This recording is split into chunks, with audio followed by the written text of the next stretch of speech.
In 3 words, the best stories.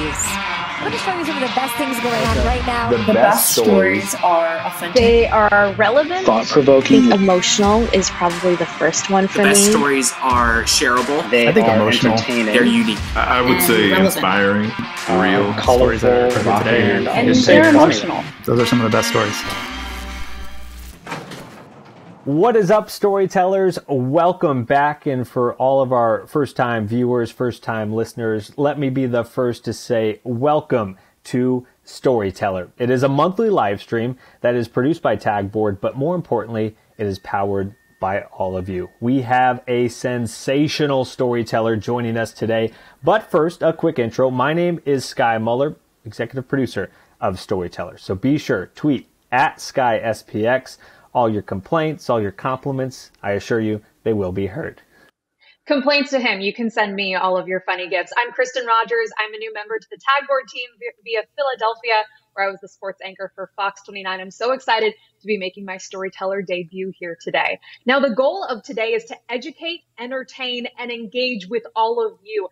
The final part is where you do come into play. Tweet us using hashtag storyteller and tell us where you're watching from. Tell us your favorite moments and make sure to keep that phone nearby because, of course, later on, we have everyone's favorite Tagboard trivia coming up. Let's get to it. So excited to have Kristen co-hosting today.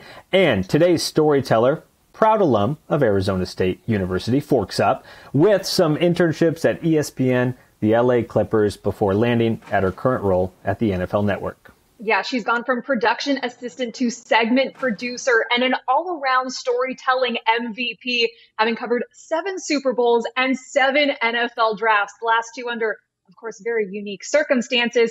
Amanda Carey, welcome to the Storyteller stage.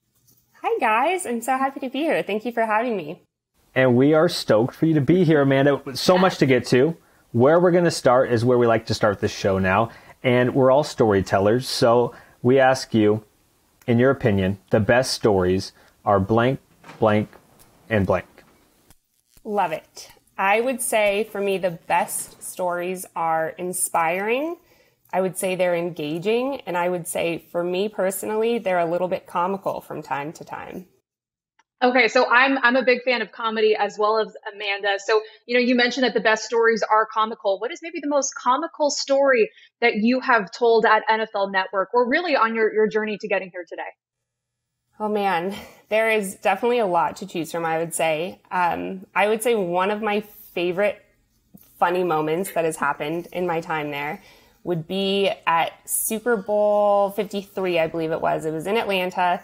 The Patriots were taking on the Rams, and I've been fortunate enough in my career to, especially at NFL Network, work closely with our on-air talent. And I worked for years with Willie McGinnis, former Patriot, and he was doing a sit-down interview with Tom Brady the week of the Super Bowl.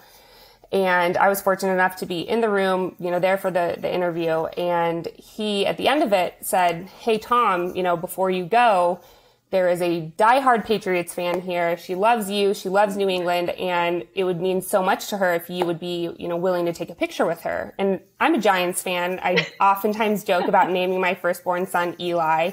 So I'm kind of looking around the room like, wow, how awesome of Willie to do this for this Patriots fan. And then he says, "Amanda, come on up, take your picture with Tom Brady." Just the ultimate troll job because I'm not a Patriots fan. And I wasn't about to tell the GOAT of the NFL, "Oh, by the way, I'm actually a fan of the team that took 2 rings away from you." So, of course, I got the selfie, but to me, it's like one of the funniest stories of my career so far. We're going to have to see that selfie later. That's pretty epic. Absolutely. Find that selfie. We'll get it. We'll put it on screen so everyone can see Amanda with her favorite quarterback, Tom Brady. The best advice in that situation, it sounds like, just roll with it. If you're with Tom Brady, just say yes to, as far as if it comes to, are you a fan of me? Do you root for me? It's like, don't tell him you root for Eli. So in that vein, let's get into the best advice. Since the day you've joined the NFL Network, you've been grinding and working your way up that ladder. We talked about it at the start. What's your best advice if there's anyone watching out there that's just starting in the industry? What's your best advice to them if they say, "Hey, I want to be like Amanda"?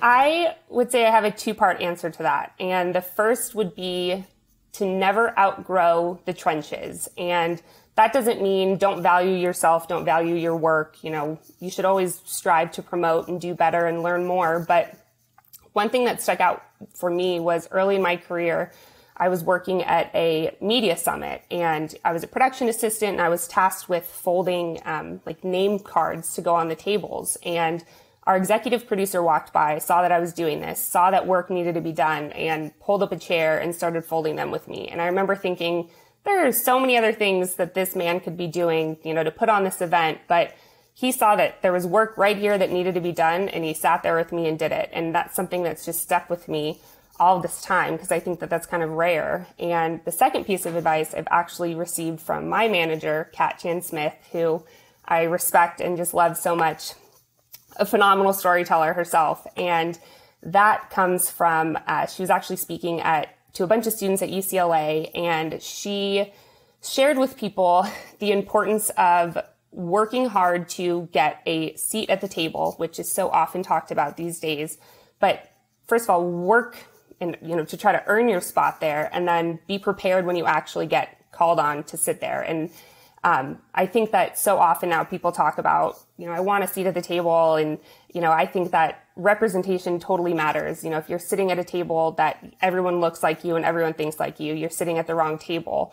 But I think there's also something to be said to, once you get there, to continue working hard and, you know, continue asking questions and admitting when you don't know something, which I think is something that is so valuable, because it's kind of obvious when you don't know. So just to come out and be like, time out, help me understand what you're talking about, because I'm not up to speed yet and I would love to be. Amanda, I love that lesson, especially about being ready when your name is called, because I feel like we can take so many parallels in our lives working around the NFL, then along with the players actually in the NFL. I mean, they're always told your best ability is your availability and being able to step up when your name is called. Now, when we look at media right now, I'm truly a fan of the idea that media is social media, because we want to hear from everyone right now, and everyone is able to have a platform to chime in. So what's been your biggest lesson about that social storytelling during your time with NFL Network?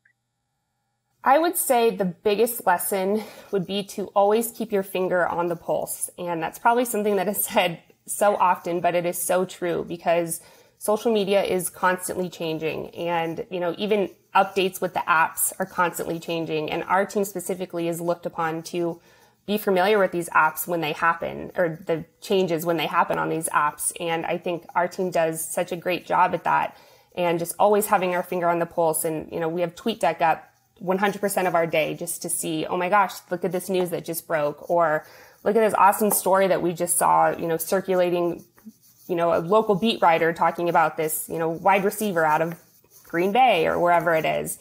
And I think that is something that our team has just really done a good job at over the years. And, you know, I'm proud to work for a team who really just keeps our finger on the pulse every single day, and try, you know, we compete with each other to be the first one who's going to slack it and say, just saw this story. And, you know, it becomes a little battle between our team to see who can get it first.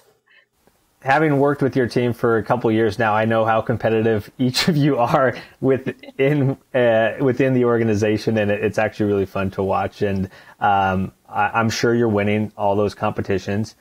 Yeah, of course. Yeah, of course, of course. An event where there's so many great stories and so much emotion because these players work so hard to reach the pinnacle, which is the NFL, is the NFL draft.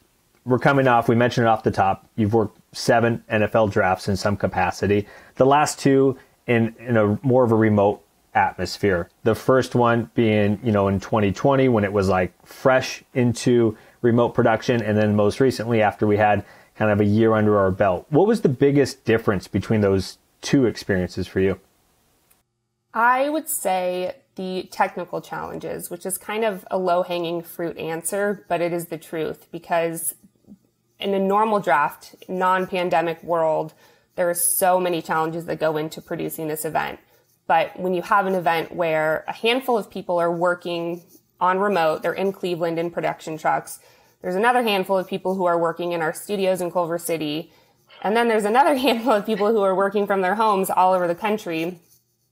There's a lot of extra challenges that come into it. And I think our VP of production, Charlie Yook, has done just a phenomenal job for many years, but specifically this year, just keeping the lines of communication open to everyone and, making sure that there's no stone left unturned when it comes to preparing for such an event, and to ensure, okay, if the trucks go down in Cleveland, here's our plan B. And, if your internet goes out at your house, which is obviously a smaller scale, like for our team, we had our own little plans of, okay, if my internet goes out, I'm going to tap you in to help with this, because obviously that's going to be out of my control, and we all just need to lean on each other. But I think just seeing the amount of work and preparation that has gone into the drafts over the years, specifically this year, is phenomenal. Like, I think the NFL just does an incredible job with stuff like this. Well, it's clear that you guys had a great game plan, because everything looked amazing on air and digital and social throughout the draft. But, Amanda, I'm a big fan of behind the scenes kind of tidbits and trivia. So what's been something about the draft process and the productions really that the viewer at home may not know about? That is a great question. I think of a time, the draft in Nashville in 2019, and it was, this amazing set. It was beautifully done, and Nashville is just such a fun city to begin with. But of course, as luck would have it, just Murphy's Law, we were forecasted to have a huge storm that was going to hit that day. Oof. And of course, it's like, there is millions of dollars in these sets that they're set up, that it's not just something, it's like, oh, it's a little bit of rain, we're good. And as someone who grew up in Los Angeles, went to college in Arizona, I don't know true weather. I don't know what a real storm is. For me, it's like, oh, it's sprinkling outside, like the 405 is going to shut down. So when seeing the NFL react to, just preparing for something like this was so incredible. And there was all these contingency plans put into place of, okay, we're going to make the call by this, it's day one, by this time, the storm is really going to hit as hard as we think it is. We're going to move our set that, that was backstage over like across a river at Nissan Stadium where the Titans play. So it becomes, all week of preparing to have this set. We have, it's beautifully done. There's just, our creative team did a phenomenal job. It was still my favorite artwork that was used in Nashville. It fit the city, and it was so amazing. And then they're like, but there's a chance that we're going to move all of this over to another set, and we want it to look just as good at the set at Nissan Stadium as it does here. So now we have to start preparing for that. So our crew kind of split in half, and it became, okay, you're going to go to Nissan Stadium and prepare in case we move over there. And the other half of the team is going to stay at our original set and get ready there. And, I thankfully the weather ended up being okay, and we didn't have to move anything to the stadium. But I think that had we needed to make that move, people at home would have had no idea, because that's just how on top of it everyone was. And I think people at home would have been like, what a great show. Like, I would have had no idea that the weather was even an issue. So it just, so much goes into it. It truly has always just put me in awe. It's amazed me when I've seen kind of the build up and then the breakdown for, Thursday night football games and the draft, just to see the production angle and just the building angle behind all of it has just been incredible to see. And you guys do a great job of it. So maybe moving away from that a little bit, but keeping with the draft, Amanda, do you have a favorite like draft day related story? It doesn't have to be from the last year or two, but something that really sticks out in your mind. I do. And as a Giants fan, it's funny that I would be sharing a moment that actually was related to the Jets, because I feel like I was raised to not really, love the Jets, but I do. I have no, issues with them. But their first round pick in 2019 was Quinnen Williams. And he, what happens at the draft is they get their name called, they walk across the stage, they take a picture with the commissioner wearing their new hat and showing their new jersey. And then they come backstage for what's called a car wash. So they, will go to ESPN's set, they go to Bleacher Report's set, and then they come to our set. And what we had set up that day was a touch screen that actually had an image of Quinnen Williams holding, taking a picture with the commissioner again in his hat with his new jersey. And we put it up in our touchscreen, and then we had the draftees sign, like autograph their name, similar to what you would see on like Snapchat or Instagram. And we would screenshot it and then put it on our social channels. And he thought it was the coolest thing to see that picture. He just lived that moment, but he's seeing it for the first time. And he was just in awe. And he literally asked our crew, he's like, can someone send this to me? Can you guys text it to me? I want this picture. And for me, it was one of those moments of like a pinch me moment. Like, this is my job to witness this kid, like, just achieve arguably the biggest dream of his life. His name was just called in the first round of the NFL draft. And he's concerned with getting a picture texted to him. Granted, it's with the commissioner of the NFL, so it's a huge deal, but it was just like, you forget, like, your life just changed right now, but you are still this like young kid who is just living this dream, living this moment. And I think like that will forever go down as one of my favorite memories. I will forever root for him in his career. Incredible. It's so cool to see those real-time moments and the impact they can have on the player, and I'm sure Jets fans at home probably love that moment as well.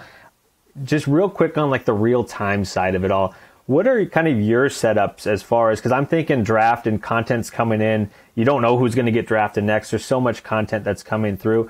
What's your process as far as like how are you tracking everything to so you know, like you don't miss the worst thing I assume in your world is like if you miss something that goes viral and you don't have it on the broadcast. What's your process to making sure you're seeing everything, because there's so much content out there? And then also, how are you selling that to producers and stuff like that? So our team, again, could not be more thankful to work with just a more phenomenal group of people. But we have our tweet deck up, and I know I mentioned it earlier, but I was not exaggerating. It is up our entire workday. And we have Slack channels dedicated to stuff like this. So if you see something that's going viral, you put it in that Slack channel. And then from there, because we're all, at the end of the day, we're all working different shows at the same time. And we have different responsibilities that day. So if, I'm in charge of, producing the social content for the draft, I would then get in the producer's ear and say, hey, this news just broke, or, this player just tweeted this, or whatever it is.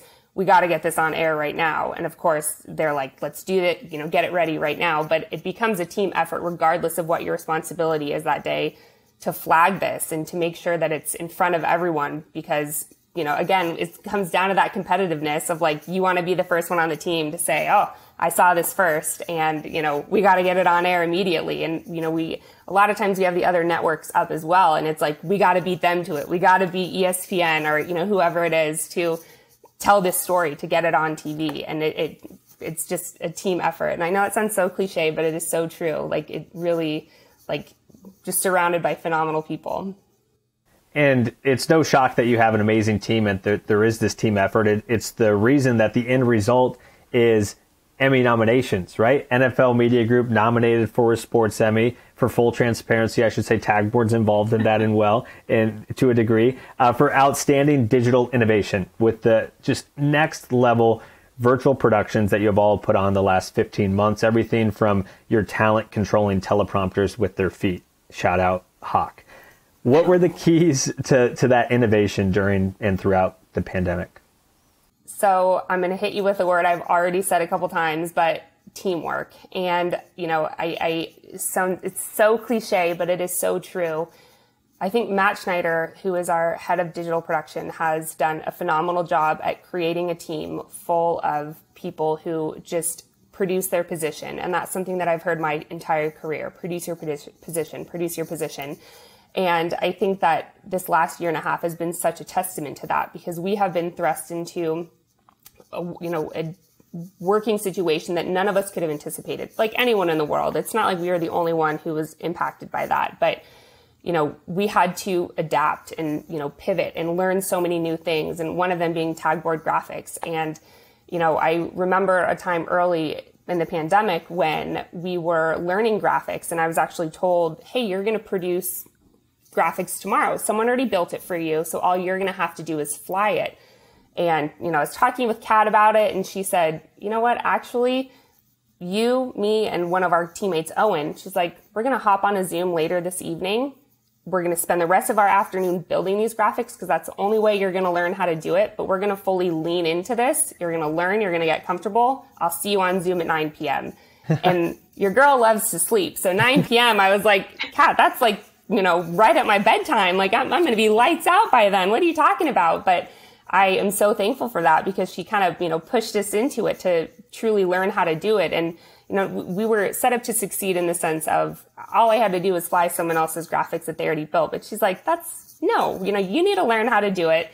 And that literally became a huge aspect of a big thing I've been working on over the pandemic was learning how to do that and getting comfortable with it. And, I'm thankful for that opportunity from her, because at the end of the day, it's like, to have a manager who's willing to hop on and, she has 2 kids and a husband and, dinners to cook and stuff like that. For her to be like 9 p.m. we're hopping on to go through this. It's like, that is just it's just teamwork. That's truly like the definition of it, in my opinion. But I think it has been amazing that, in the face of adversity and change, it's really been those companies and productions that can lean into innovation that I think we've seen create the best results. And obviously an Emmy nomination now as well. So we have much more NFL chatter with Amanda coming up. But for now, grab that phone and get ready to scan the QR code on the screen, because it's time for, Sky, can I get a drum roll, please? There we go. We'll go with that. It's Tag Board Trivia NFL edition. We'll go.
All right, hope you all got a perfect score there on trivia. Hopefully I didn't mess up any questions this time. And let's get into some segments. This first one's going to be called Anonymous Sources. They're big in the media space. We often hear sources.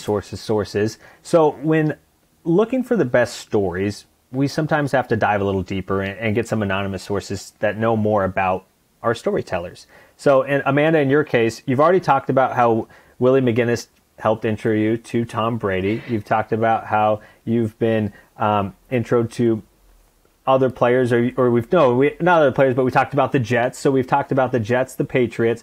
Let's talk about your true team, the Giants. And it's my understanding that Willie introed you to your favorite player, Eli Manning. We have to hear that story.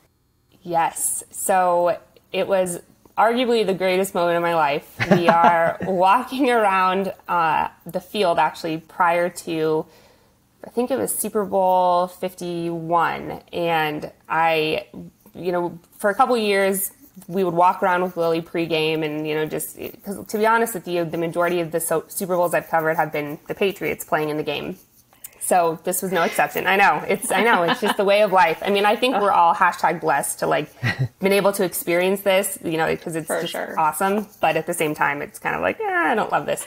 But walking around with Willie and, Patriots fans are just yelling his name in the crowd. They just want his attention. And the game hadn't started yet, obviously, but I see Eli Manning across the way and I stop Willie in his tracks and I say, I've never asked you for anything since I've known you, but can you please introduce me to Eli Manning? And he looks at me and kind of rolls his eyes and says, let's go. And so I literally walk over there and, introduce myself and I tell him my dog's name is Champion Eli and I want to name I just word vomit, become a true fan. And at one point I even said, hey, Willie, would you mind taking our picture? And I look back and I'm like, man, fans are probably in the stands looking like, who is this girl having Willie McGinnis, one of the biggest, he's in the Patriots Hall of Fame, taking a picture of this girl and Eli Manning. But I'm like, zero regrets. It was the greatest moment. He was so nice. And they say to never meet your heroes, but I do not regret it at all. It was the greatest moment. That picture will be hanging in my house for the rest of my life. So speaking of pictures there, Amanda, obviously your photo with Eli is probably your personal favorite, but let's now hop on to the timeline time machine. Because Brett Favre is a Hall of Famer. He's won MVPs, he's a Pro Bowler, but you are the one that taught him how to take a selfie at Super Bowl 50. I mean, come on, give us the scoop on the story. I did. It's amazing, but it was during a time when the Twitter mirror was a thing, if you guys are familiar with that. And part of my job is to literally gather content for our social handles. And so I was tasked with getting him to take a selfie and autograph it, and we would tweet it out. And I approach him, and, you know, of course, it's all been worked through his people. It's not like I just walked up to him and was like, hey, like I did with Eli. But, in this case, it was actually a working purpose. And I approached him and I said, hey, we have this Twitter mirror. Would you mind just hopping on? All you have to do is press a button and just take a selfie. And the look he gave me was like, I have no idea how to do this. And he said as much. And I said, no problem. We teach people this all the time. And in my mind, I'm like, come on. Like, even my dad, who's not on social media, knows how to take a selfie.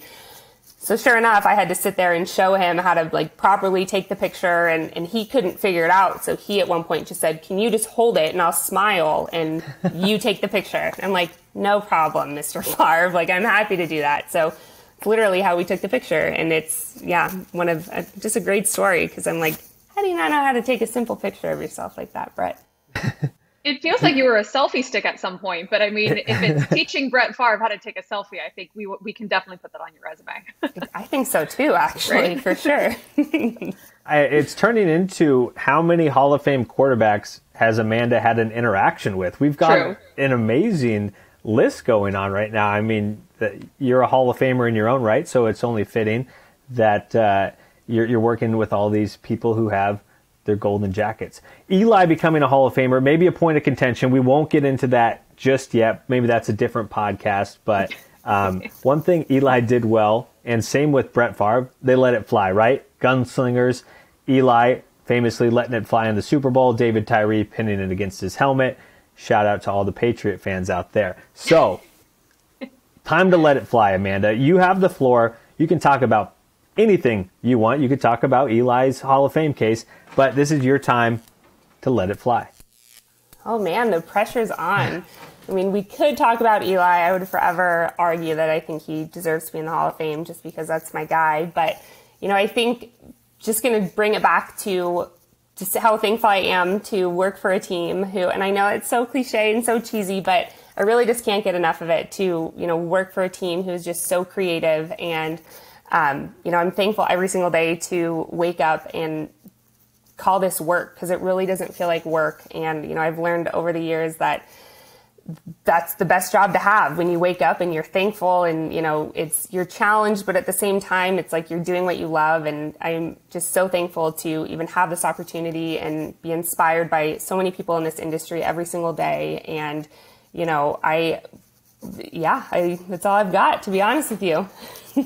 Amanda, people stepping into teamwork sometime, they try to find ways to make themselves valuable. As someone on such a creative team, how have you tried to make yourself stand out? And what advice do you have for people joining these teams that are so creative that you also have to make your presence and your value known?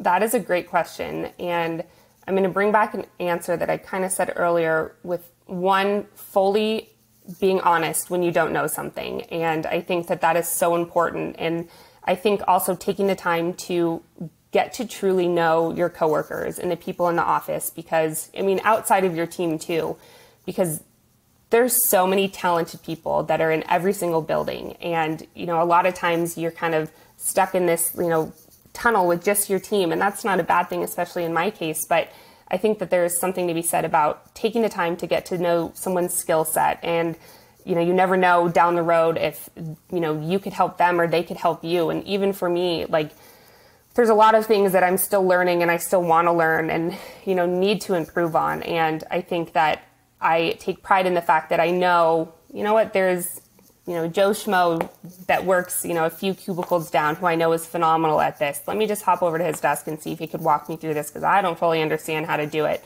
And I think that is just one way to stand out. I don't fully believe in faking it till you make it, just because like, why not just learn how to make it? You know what I mean? Like, why not just own it and learn from the best in the business? And I'm surrounded by that every single day, because I truly think that everyone at NFL Media is just the greatest at what they do, aside from Tagboard. I love you guys too. But it's incredible advice, both professionally at the NFL Network and even at the NFL level. It's important for even those Hall of Famers to understand, who's around them.